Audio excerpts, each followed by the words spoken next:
బాగా మరి ఒకటి అడుగుదాం అనుకుంటున్నా. ఏమంటావని ఆలోచిస్తాను చూస్తున్నా.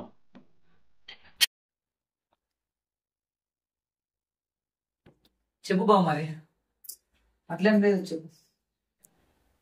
ఏం లేదు బావా, నీ బిడ్డని నా కొడుకు పెళ్లి అయితే మా చూస్తున్నా.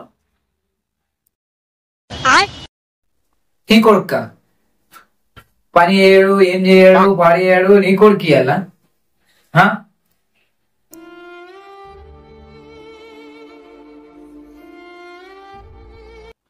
రోడ్ల పొంటి తిరుగుతాడు, అటు ఇటు తిరుగుతాడు, ఆడ కాలేజీల పొంటి ఈడ పొంటి తిరుగుతాడు. నా బిడ్డ నువ్వు బాగా ఇయ్యాలా నీ కొడుక్కి?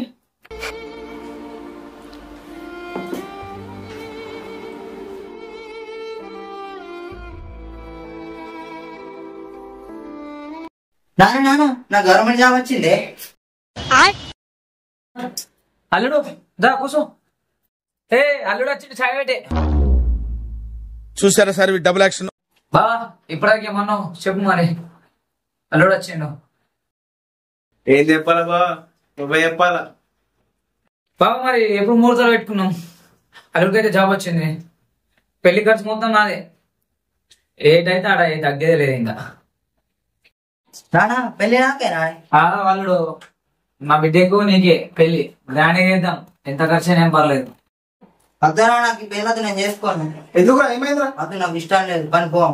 అద్దునా ఇల్లు గవర్నమెంట్ జాబ్ ఉంటే వేసుకుంటారు, లేకపోతే లేదు. అద్దునాడు జాబ్ ఉంటేనే వేసుకుంటారు ఇల్లు. ఏం అల్లుడు ఏమై ఇట్లా ఆడుతుంది బాబా? చెప్పు బాబా, ఇప్పుడు మనం ఏం మాట్లాడుకున్నాం చెప్పు కదా.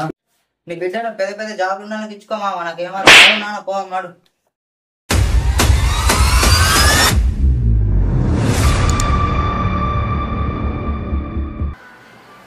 సరే బా, నేను కూడా వెళ్తా మరి.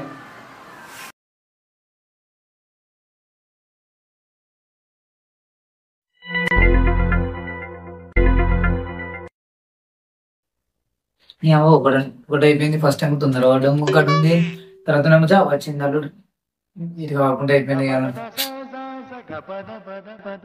సరే పడుకో, ఏముందిలే ఇంకా పడుకో. ఇంతకీ నీకేం జాబ్ వచ్చిందిరా? ఒక సంవత్సరం కింద అటెండర్ పోస్టులు పడ్డునే, అప్పుడు అప్లై తీసుకుని జాబ్ వచ్చింది. సరే సరే, ఎట్లయితే తీరా గవర్నమెంట్ జాబ్ వచ్చింది.